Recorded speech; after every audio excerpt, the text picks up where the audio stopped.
Una Lambda AL 911 atravesó la niebla matinal de Cedar Rapids justo a las 8:23, alto M. El 25 de enero de 2023, no hubo gritos, no hubo histeria, solo una voz baja, temblorosa y casi contenida, como si quien hablaba no quisiera despertar a algo.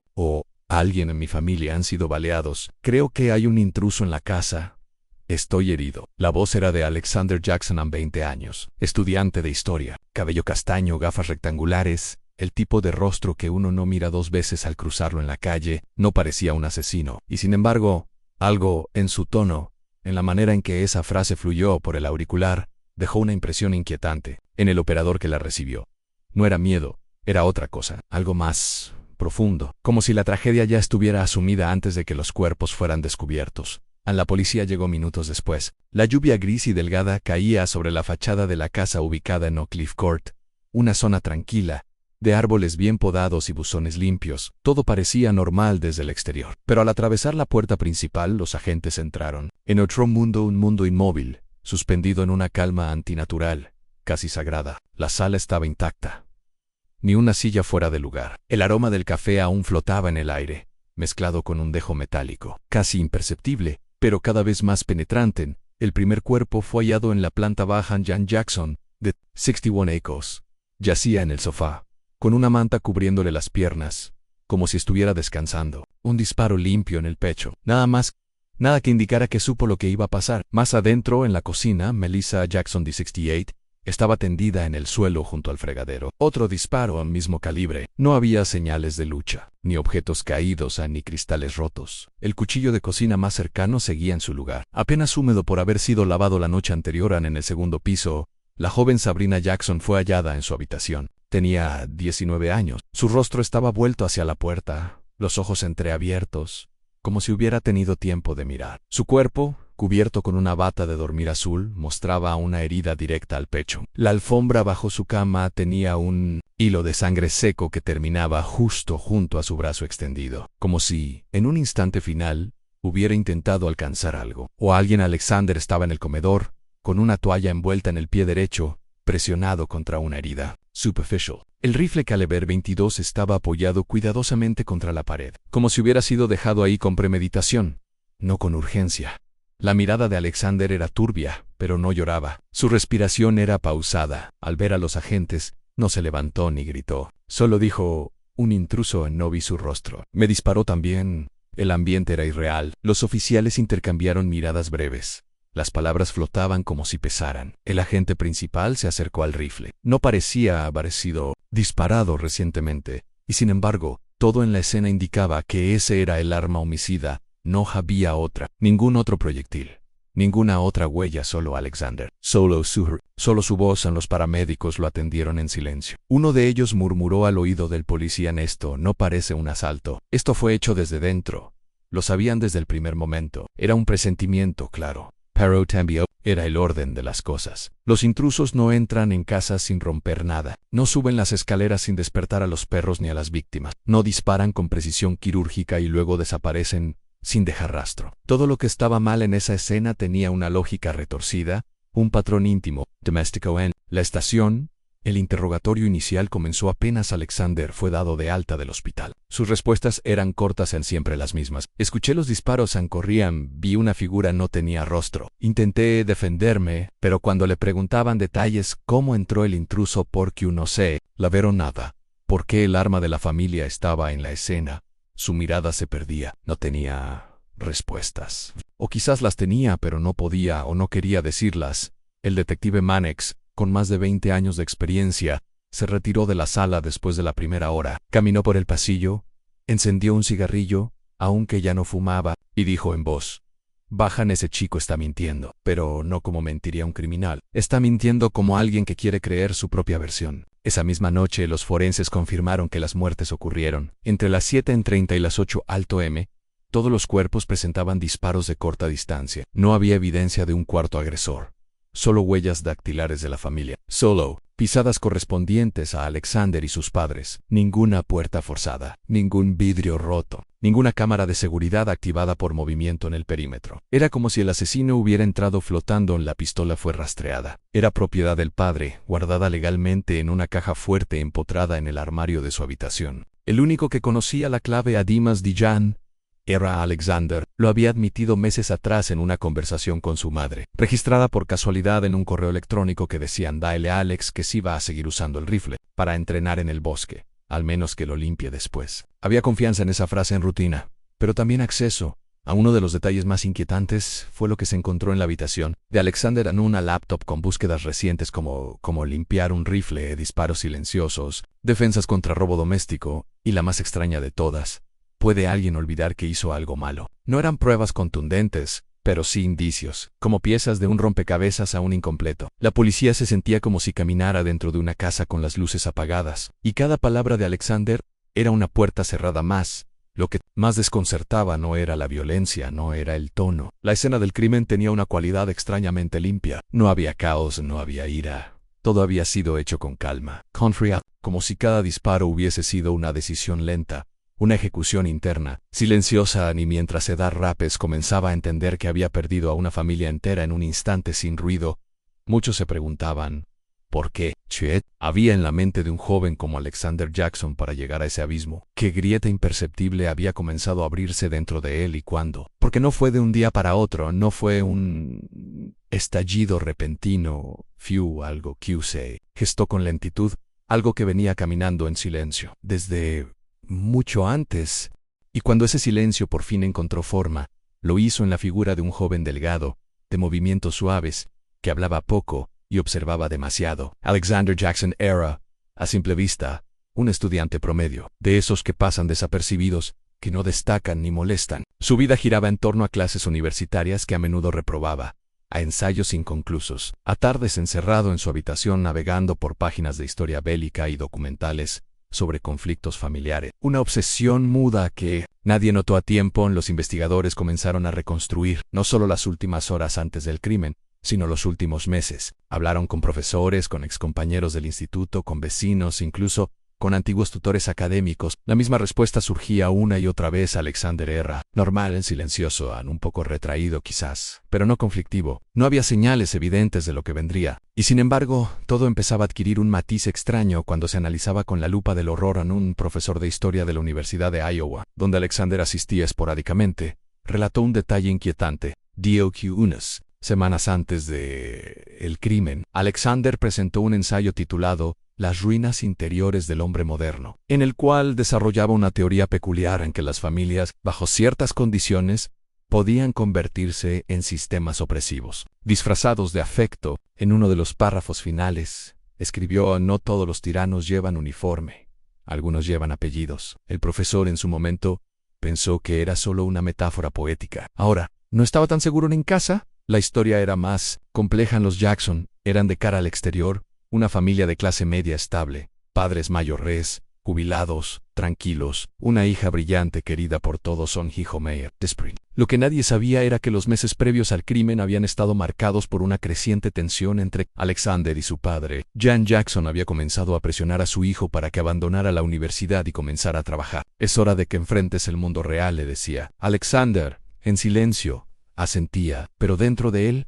algo se retorcía. En varias ocasiones, la madre intentó suavizar los conflictos. Melissa era la mediadora, la que buscaba mantener la armonía en la casa, pero incluso ella había comenzado a mostrar signos de impaciencia. En un correo recuperado del teléfono familiar enviado a una amiga cercana, escribió: Alex está perdido, Jan lo presiona demasiado y yo me siento atrapada entre ambos. No sé si le estamos ayudando o hundiendo. Por su parte, Sabrina parecía haber tomado cierta distancia emocional de su hermano, aunque compartían el mismo techo apenas. Cruzaban palabras.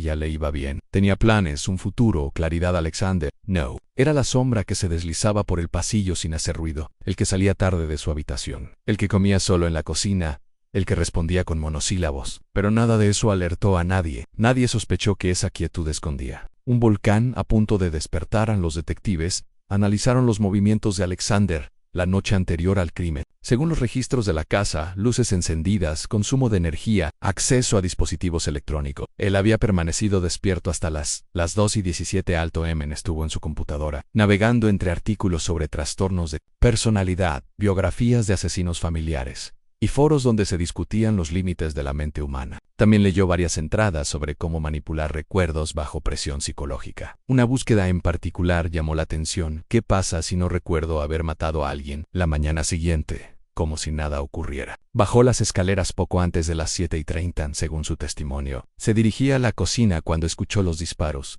pero las autopsias revelaron otra cosa. Anjan y Melissa murieron entre las 7:10 y las 7:15.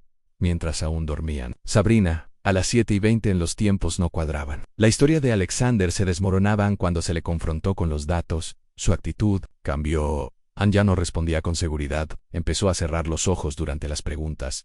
A repetir phrases, no lo recuerdo así. No estoy seguro.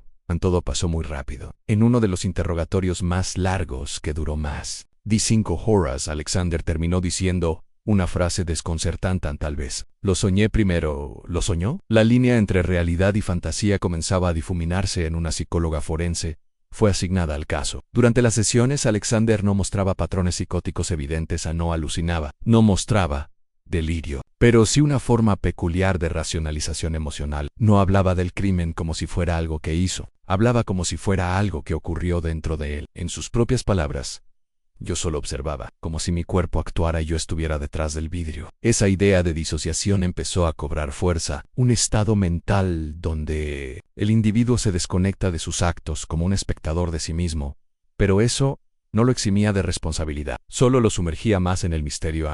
La escena más inquietante ocurrió durante una de esas sesiones. La psicóloga le mostró a Alexander una foto de su familia tomada meses antes. Estaban los 4 en un picnic junto al río, todos sonrientes. Alexander la miró durante un largo minuto. Luego dijo, casi susurrando, es extraño vernos juntos, como si esa familia nunca hubiera existido. ¿Qué quieres decir con eso?, preguntó la psicóloga. ¿Que éramos una simulación?, respondió, sin mirar a nadie. Una escenografía y... Entonces, bajó la mirada. No volvió a hablar ese día. Los fiscales sabían que estaban ante un caso enrevesado. Tenían pruebas, tenían evidencia balística, tenían inconsistencias en el relato, tenían móviles, pero no tenían una confesión. Y Alexander, aunque comenzaba a mostrar grietas, parecía determinado a sostener una narrativa ambigua, nebulosa, donde él era más víctima de su propia mente que victimario de su familia. Sin embargo, hubo un momento decisivo durante una revisión de su celular. Encontraron una nota escrita en la aplicación de bloc de notas. Estaba fechada 3 días antes del crimen. No tenía título. Solo decían: cuando se apague el ruido, todo volverá a ser claro. Solo entonces podré respirar. ¿A qué se refería con el ruido? ¿Era su familia ese ruido? ¿Eran sus voces las que deseaba silenciar? ¿O era su propia conciencia la que lo acorralaba en una esquina cada vez más estrecha? El misterio crecía, la lógica flaqueaba, y cada vez era más claro que Alexander Jackson no solo ocultaba un crimen, ocultaba una tormenta mental tan devastadora que, al desatarse, no dejó a nadie con vida.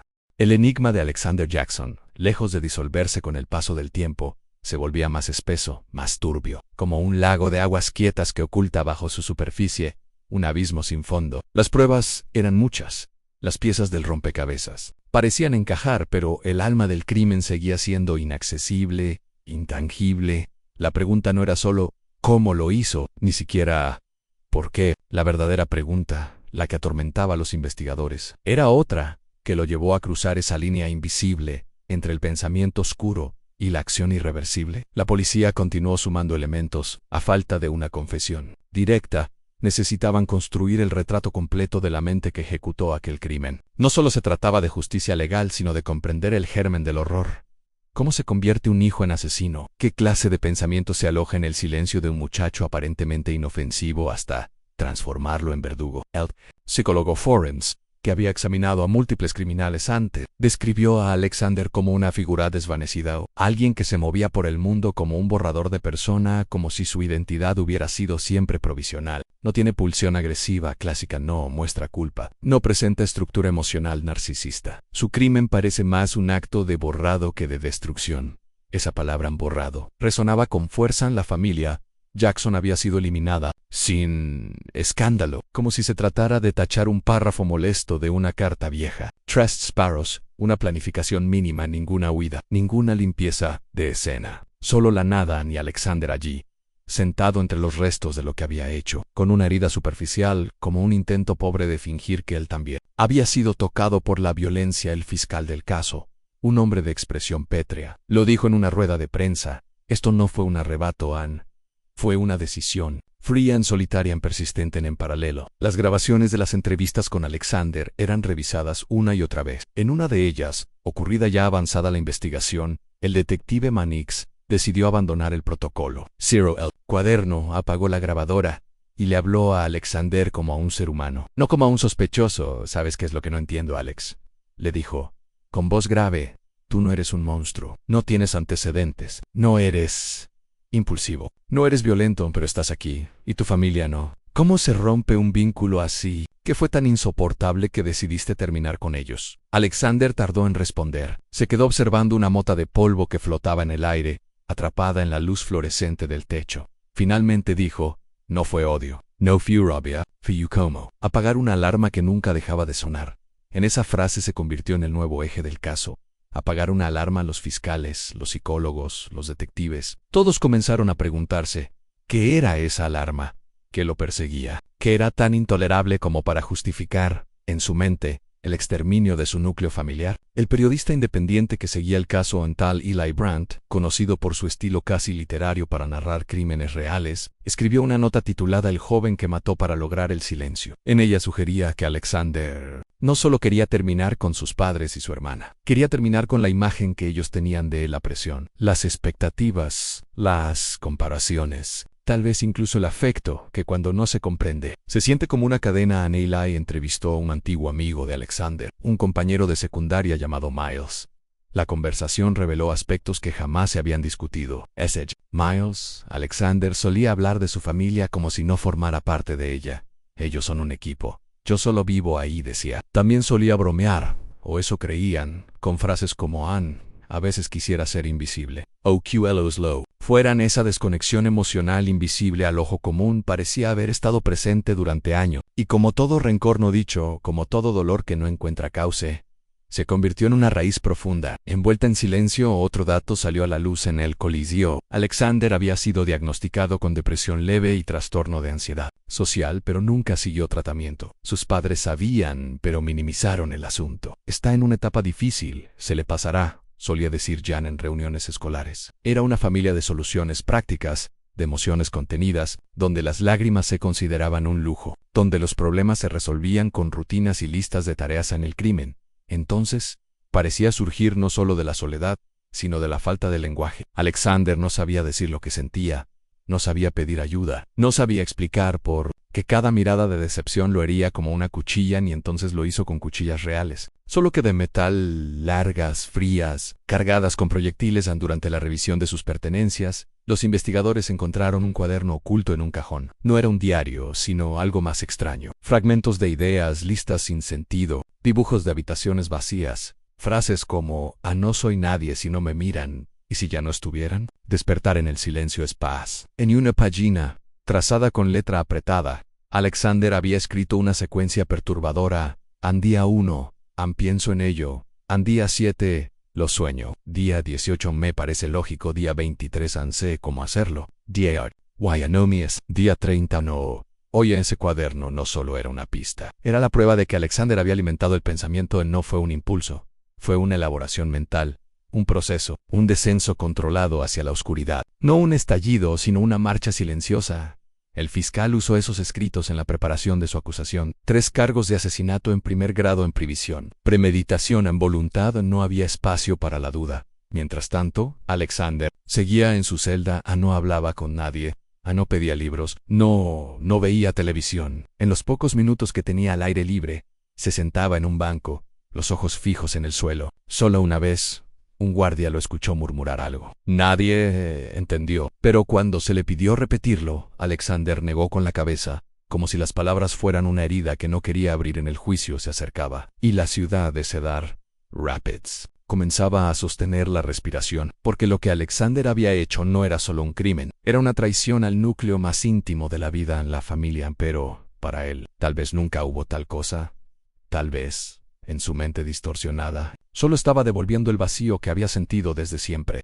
Esa frase, dicha casi en susurros por el fiscal durante una reunión con los forenses, quedó suspendida en el aire como una nube densa. Había algo profundamente perturbador en la idea de que Alexander Jackson no hubiese actuado por odio, ni por venganza, ni siquiera por desesperación, sino por un frío reflejo emocional, como si todo lo que hizo no hubiera sido más que un acto final de restitución, devolver al mundo el mismo silencio que él llevaba dentro desde que tenía memoria, y en ese silencio. Avanzaba el juicio, fue fijado para noviembre de 2023. La Corte del Condado de Lynn se llenó desde el primer día con periodistas, ciudadanos comunes, abogados, psicólogos, funcionarios de seguridad, y un extraño murmullo contenido, como si todos comprendieran, sin necesidad de decirlo, que estaban frente a algo más que un proceso legal. Era un juicio contra lo incomprensible, contra la idea de que uno de los nuestros, un hijo, un hermano, un joven universitario sin antecedentes, pudiera mirar a su familia a los ojos y decidir, ya no más. Alexander entró el primer día con las manos unidas por grilletes y el rostro inmutable. No saludó,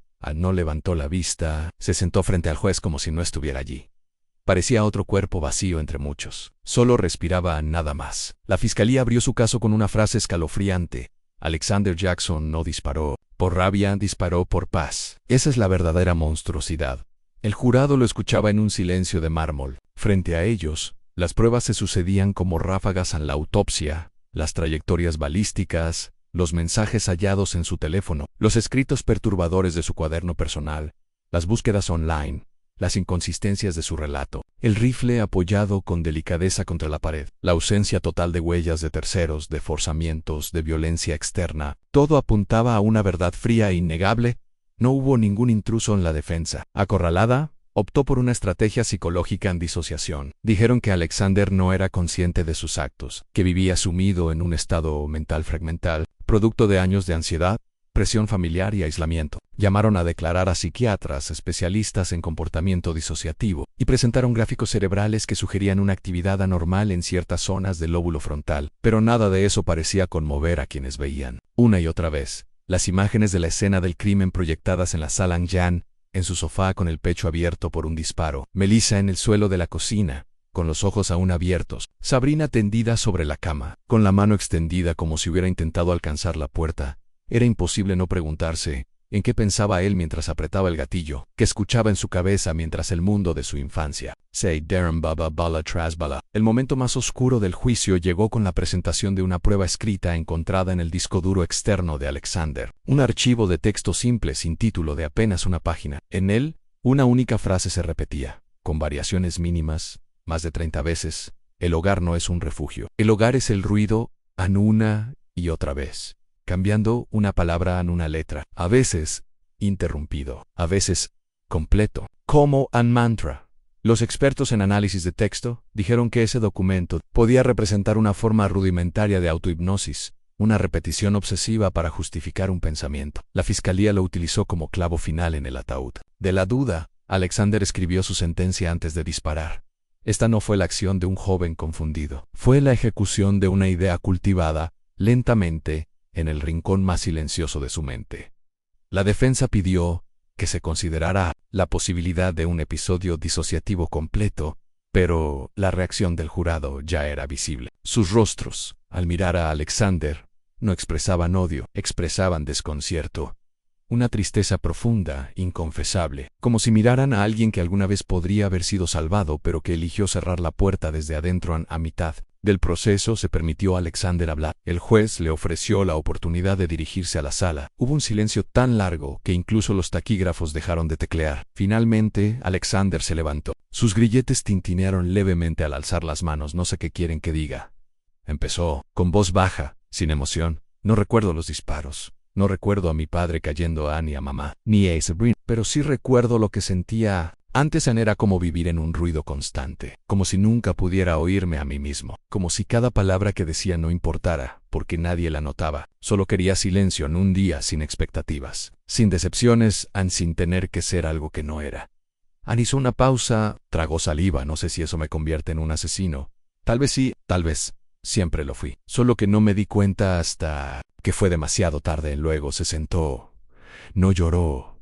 No tembló. Solo cerró los ojos durante un momento, como si hubiera terminado de decir algo que llevaba años queriendo liberar. De esa declaración no conmovió al jurado, pero tampoco los endureció. Los dejó perplejos, porque había algo profundamente humano en ella, doloroso, casi infantil. Como un niño que grita en su habitación vacía, sin que nadie lo escuche. El veredicto fue unánime. Culpable de 3 cargos de asesinato en primer grado. El juez, al dictar la sentencia, se permitió una reflexión inusual. El tribunal ha escuchado no solo los hechos, sino la niebla que los rodea. La niebla de una mente que no supo pedir ayuda ni ponerle nombre al dolor. Pero las consecuencias son reales. 3 vidas fueron apagadas. No por un monstruo, no por un extraño, sino por alguien que compartía sus llaves, sus cenas, sus fotos. Eso es lo que hace este crimen tan terrible. Alexander fue condenado a cadena perpetua, sin posibilidad de libertad condicional. Al salir de la sala, un periodista le preguntó al fiscal, ¿qué cree que quería Alexander? Realmente, el fiscal se detuvo, miró al cielo gris y respondió, desaparecer. Solo que eligió llevarse todo consigo. Esa frase apareció en titulares. Se convirtió en eco, porque lo que Alexander hizo no fue solo matar. Fue borrarse del mundo eliminando los espejos que lo reflejaban.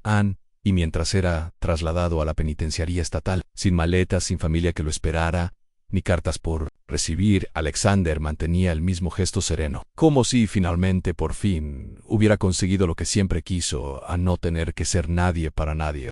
En el penal estatal de Anamosa, Alexander Jackson fue recibido con la habitual rutina de registro. Sus pertenencias, pocas, casi simbólicas, fueron guardadas en una caja marcada con su número de reo. La celda que le fue asignada era fría, sin adornos, con una litera metálica, una pequeña ventana que apenas dejaba pasar la luz, y una mesa fijada a la pared. Era el espacio perfecto para alguien que había pasado toda su vida buscando desaparecer entre los márgenes de su propia existencia. En los primeros días no habló, no se quejó, no hizo preguntas, respondía solo lo necesario a los guardias. No solicitó libros, no pidió visitas, tampoco mostró signos de arrepentimiento ni de angustia. Su expresión seguía siendo esa máscara de serenidad vacía, como si el mundo exterior ya no le concerniera, como si no esperara a nada más de la vida ni de sí mismo. Pero en las noches, cuando los pasillos quedaban sumidos en la penumbra y las voces se apagaban, los custodios afirmaban oírlo murmurar. No era un rezo, no era una plegaria, era una especie de repetición sin sentido, casi rítmica, palabras que se entrecortaban, frases sueltas, fragmentos que no formaban un discurso claro. Una guardia veterana aseguró haber escuchado una frase, repetida más de una vez. Ahora está en silencio. Ahora sí, ahí esa misma guardia, perturbada, pidió el traslado de sección tras una semana. Dijo que había algo en la forma en que Alexander pronunciaba esas palabras que helaba la sangre, como si hablara con alguien que no estaba allí, como si no estuviera solo. Un psicólogo de la prisión solicitó permiso para entrevistarlo. Se le concedieron 2 sesiones. En la primera, Alexander permaneció en silencio todo el tiempo. En la segunda se limitó a decir una sola cosa: no hay eco en esta celda. No me molesta. Cuando el psicólogo le preguntó si sentía culpa, Alexander ladeó la cabeza, como si la palabra le resultara ajena. La culpa implica que desearía que no hubiera pasado, respondió con voz suave. Pero no deseo eso. No deseo nada. El especialista escribió en su informe que Alexander presentaba una desconexión emocional grave, pero no estaba clínicamente loco. Es consciente de lo que hizo. Lo recuerda, aunque diga lo contrario. Solo que ha separado el acto de su identidad, como si la persona que apretó el gatillo ya no habitara su cuerpo. Esa frase, como si ya no habitara su cuerpo, comenzó a circular en el personal penitenciario. Pronto Alexander Jackson se convirtió en una especie de leyenda dentro del penal. Lo apodaban el hijo mudo, no por no hablar, sino por haber matado a quienes le dieron la voz. Un periodista del Gazette intentó escribir una crónica sobre su reclusión. Solicitó una entrevista directa, pero Alexander la rechazó sin siquiera leer la carta. Sin embargo, ese periodista logró hablar con varios internos. Uno de ellos, de nombre Lester, dijo algo que dejó al reportero perplejo. Ese chico no vive como los demás, no respira igual, no camina igual, a veces creo que ni parpadea, está en paz. Pero no es una paz humana. Es como si viviera en una caja de vidrio, dentro de su mente, mirando todo desde afuera. Y cada noche antes de dormir se queda quieto durante minutos, con los ojos abiertos, como esperando que algo lo encuentre. El periodista publicó su artículo bajo el título La celda cine con Alexander Jackson tras los muros. Fue un éxito de lectura, pero no arrojó ninguna luz sobre los motivos profundos del crimen. Solo reafirmó lo que todos sentían, aunque el misterio seguía intacto, suspendido como una sombra en un año después de su condena. Un nuevo elemento reavivó el interés por el caso. En una revisión de rutina del sistema informático de la prisión, se descubrió que Alexander había estado utilizando su tiempo de recreación para escribir cartas que no eran enviadas. En total, se encontraron 72 hojas escritas a mano. Estaban guardadas en un sobremarcado simplemente con una palabra en ellos. En esas cartas, Alexander hablaba con sus padres y su hermana como si aún vivieran. A veces pedía perdón, otras veces los acusaba. En ocasiones simplemente les contaba lo que veía desde su ventana, o lo que había soñado. Pero había una constante inquietante.